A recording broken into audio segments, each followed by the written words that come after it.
How's it going there, everybody? It's Mr. Zen over here bringing you guys a brand new fairy tale chapter discussion. And for today's segment, guys, we're going to be talking about this fairy tale chapter 544, Natsu versus Acnologia, guys. Not gonna lie to you. I, for some reason, felt that this fight was definitely rushed. I kind of was expecting more out of Acnologia, and the villain seemed very typical. I want to destroy the world, and that's it. Just because I hate the world.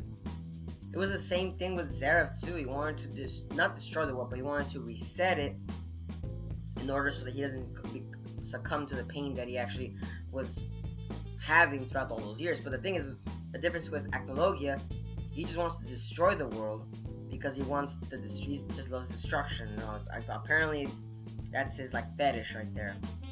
But still, Acnologia, I kind of did not feel him fitting as the final villain. He should have been. I feel like Zareth should have been the final villain instead of Acnologia, because the way that Acnologia was set up to be, it was a little bit of horrible story writing right there. In honest to God, and if Acnologia was set to be the final villain, I don't know. At least they should have done something else. I mean, granted, yes, they did a DBZ kind of cliche thing where everybody gather their magic energy and send it towards Lucy in order to trap him in the fairy spear. And of course, that was actually working. I'm not gonna lie to you, that was actually pretty cool. Like seeing all the mages throughout everything. I feel like that was more like this is the way of Hiro Mashima's way of sending every character off, saying like, this is our way of saying goodbye to all the readers, that, you know, thank you. Like everybody's basically giving a handshake, you know, and sending the energy. To me, it felt like a send-off. Like that's what this basically chapter was about. Like it's Hiro Mashima's way of saying, like, you know, thank you guys all for enjoying my manga. Granted to God though, I actually did enjoy Fairy Tail in the beginning arcs. They weren't actually horrible, I'm not gonna lie to you. I just feel like it's just when they did get repetitive, that's when it kind of just started like kind of sidetrack. I mean, I believe the Demon Clan arc wasn't that bad, honestly. I've yet to see it animated, but I don't think that arc necessarily was not horrible in a sense, because I mean they were demons. I mean, come on, that was pretty cool. We got to see ice demon magic. We got to see Natsu versus like the head of demons. I swear that was pretty cool. But like I said, seeing Acnologia versus Natsu, it felt like it felt anticlimactic. That's what it felt like. Like I felt like maybe we've seen it over and over again, and just seeing Natsu get all the energy from all the 7 Dragon Slayers, and then just basically one punching Acnologia. I mean, he was disintegrated. I was wondering, like, how did that work? So they killed his spirit, so his whole body gets destroyed. I would have thought that like maybe like the whole, like, not necessarily Acnologia itself gets destroyed, but basically just his spirit gets disintegrated and the shell just stays there, and they could just like bury it in the deepest part of the seas. That would have been pretty interesting like that.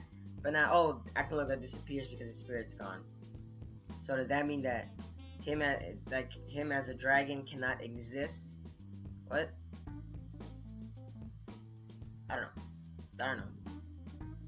Maybe just seeing Acnologia staying in the story wouldn't benefit it. But granted though, I did want to see more of the Dragon Slayers fighting more, but I'm guessing because of the time issue with, you know, the remaining chapters, because there is one more remaining chapter, so then that means that, of course, then we couldn't see all the other Dragon Slayers give it their best. I mean, honest to God, at least they should have given more screen time for the Dragon Slayers in the fight. I mean, it was mostly Natsu just giving a pummeling down. I mean, what was the point of the other Dragon Slayers even having Dragon Slayer magic if they can't even do nothing, but yet Natsu can do something? What? I didn't understand that logic. I'm guessing because Natsu had the power of emotions, the flame of emotion to overcome everything, which was the way that he beat Zareth too, which was pretty funny too. But still, you know, the chapter wasn't all like, oh my god, like it was oh my god status. It was more like, that's interesting. That's interesting. Okay. But yeah. But what are you guys' thoughts on Acnologia versus Natsu? Like I said, very anticlimactic. Wasn't all that, but it was great still seeing it though. To see how Hiromashima was gonna do it. But what are you guys' thoughts on what the next chapter is gonna be? Do you guys think it's gonna be basically a side story of showing with everybody in the world of peace now, or do you guys think that it's basically Hiromashima showing technology advancing? It's gonna go towards to more of a steampunk universe. Like, I want to know what Hiromashima is gonna do. Is he gonna start a new manga? Is he gonna make a continuation of Fairy Tail? Because honestly, God, he technically can. He has so many characters that he can continue with. I want to know what more he can do. But like I said, though, let me know down in the comments, guys. And as always, guys, hope you guys are having a wonderful day. But this is Mr. Zen, signing out.